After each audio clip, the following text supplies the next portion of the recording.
We are trying to change out there, which is nothing more than a mirror in here of our sense of reality. We're out there, we're doing this, we're doing that, trying to change this reality out there. We're never going to do it because it doesn't exist out there. It exists in here and it exists in here if we come from consciousness.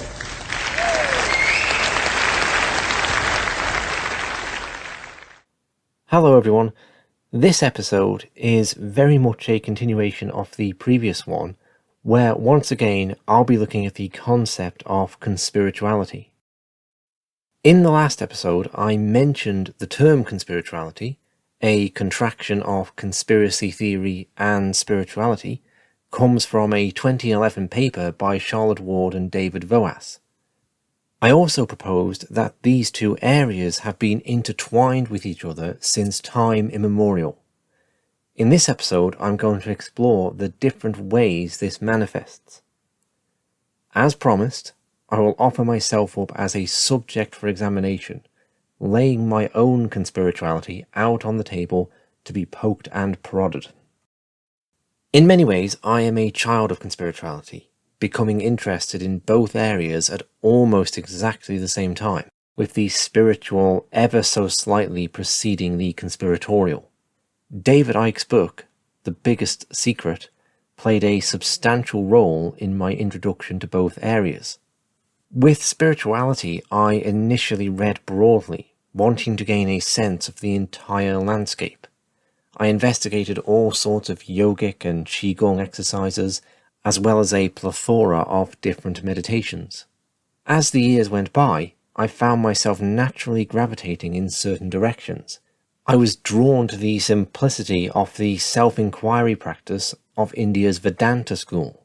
Put simply, this consists of a continuous dwelling upon variations of that most foundational question: who am I? What is this self at the core of my being? Or this being at the core of myself? This practice made sense to me. I saw it as a continuation of an earlier interest I'd had in the philosophy of René Descartes and his efforts to locate a solid sense of self in I think, therefore I am. Incidentally, Descartes developed his philosophy by creating a conspiratorial thought experiment, where an evil demon was trying to deceive him and he had to outsmart it by finding that which he could definitely know to be true. I found self-inquiry could be arduous, requiring consistent, penetrating attention and an ability to be comfortable with not arriving at easy or concrete answers.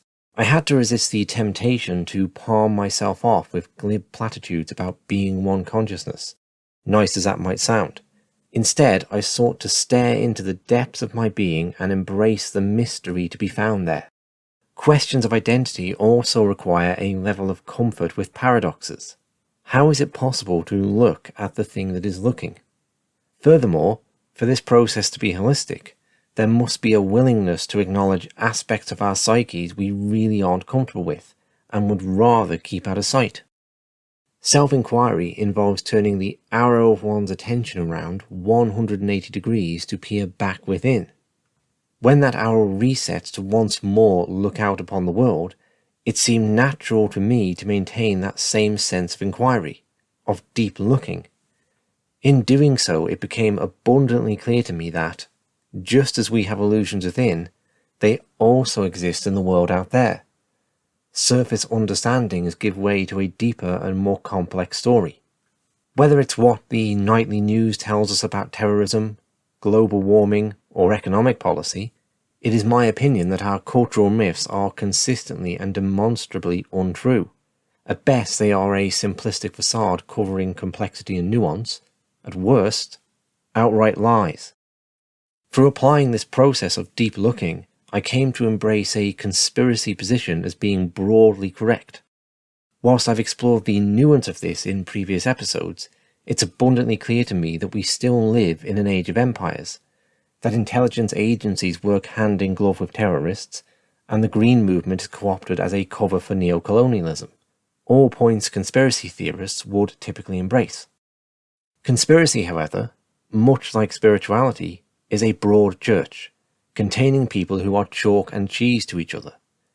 Indeed, a lot of people who hold a broadly conspiratorial worldview would be aghast to be labelled conspiracy theorists.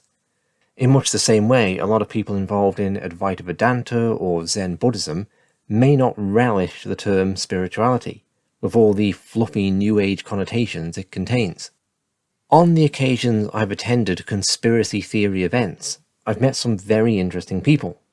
I've also met people who talk about how the Rothschild family were behind the construction of the Great Pyramid, or how energy weapons in space definitely brought down the Twin Towers. Likewise, in spiritual groups, I've met people who've told me about their communications with Merlin on the astral plane. This is not exactly my cup of tea. Criticism of conspirituality tends to focus on the more fringe elements of those holding a conspiracy worldview. It also tends to narrow spirituality to New Age spirituality. I mentioned Christianity being intrinsically entangled with conspiracy in the previous episode. Charlotte Ward and David Voas acknowledge this connection in their paper, but don't consider it a form of conspirituality. In a sense, it's a worthy distinction, as Christian conspiracists often see the New Age as part of the conspiracy, blurring distinctions between world religions so the Antichrist can rule as head of them all. In another sense, however, it is surely inaccurate. Christianity is of course a form of spirituality. If we narrow our definitions too much, we are going to form an unreliable picture of the landscape. In particular with conspiracy, it's not clear where the boundaries lie. A widely respected journalist like John Pilger, for example, is certainly not considered a conspiracy theorist. However, his entire body of work is a 50-year-long expose of state and corporate power conspiring against the common people. So why isn't he? We must then at least give thought to where and why we are drawing the boundaries when referring to both conspiracy and spirituality. Having explored how my own inner self projects outwards onto how I see the world, let's turn our attention to other groups and see if the same mirroring is present. Let's start with New Age Conspiracism. I think some of the parallels are remarkable. Awakening is a core concept in spirituality, in the sense of waking up to our true self, our essential nature. Awakening is also spoken of in conspiracy theory, but here it means to wake up to our enslavement by the conspirators. Spirituality has a theme of everything being connected and nothing arising by chance. Whether through synchronicity, the intervention of angels, or your granny from the other side, there is a belief in an infinite intelligence assisting life in turning out for the good. In conspiracy theory, there is also a sense of events not being random, except now they are directed by an almost omnipotent dark force. Whether it's 9/11, the fire at Chartres Cathedral, or Zinedine Zidane headbutting Marco Materazzi at the World Cup finals, all major events spring from this global cabal seeking world domination.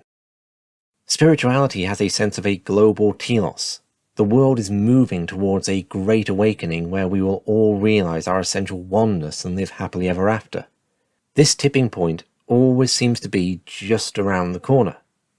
Conspiracy theory also has a telos, except this one is for the cage doors slamming shut and humanity finding itself locked in a technocratic fascist state.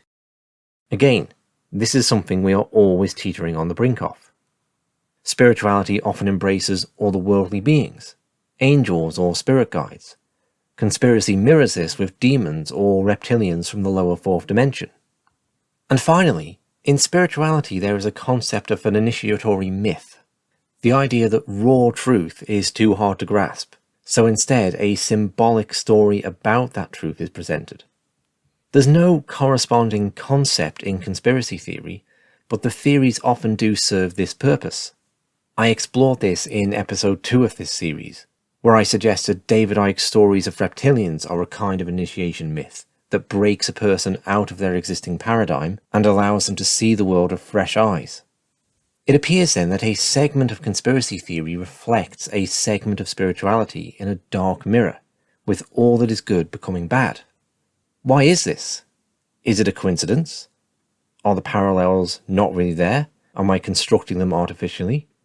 Is it just the way the universe is set up? Is it psychological projection, that a belief in love and light engenders a fear of darkness? I'm not sure, but it certainly is interesting. I could suggest it is the case that some people invested in New Age spirituality live largely through the imagination, untethered from empirical realities. It is no surprise then that this same imaginative approach is present when they look outwards and try and make sense of the world. I'm not claiming this is an altogether bad thing either. Whatever its shortcomings, perhaps it gives rise to novel and useful insight too. If it is indeed the case, for example, that hands-on healing is a real phenomenon, it's going to be pretty embarrassing that all the world's top scientists missed this, whilst the ladies from your local Reiki group didn't. The same could be said about credentialed journalists missing conspiracies. Let's now take a deeper look at the other group, spiritually inclined people who detest conspiracy theory. I must acknowledge that this is one of the more challenging perspectives for me to adopt. I'm going to take a stab at it, and I'm open to being corrected if anyone listening feels misrepresented. I emphasize this process of self-inquiry or deep looking as being core to my sense of what spirituality is for me. It's not the only thing that could be a core concept, however. We could also insert a feeling of oneness or connection to humanity and the natural world. From this springs a sense of everyone working for a common goal. We're all in this together, as the pandemic propaganda goes. Unless you believe it, of course.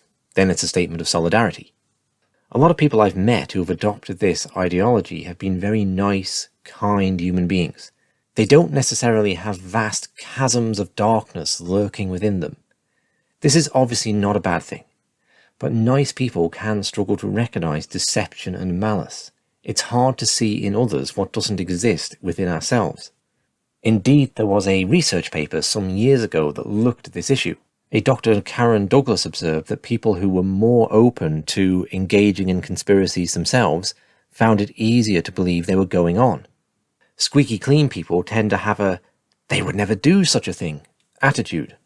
Think of how prone spiritual people are to getting sucked up into cults run by charismatic yet abusive gurus.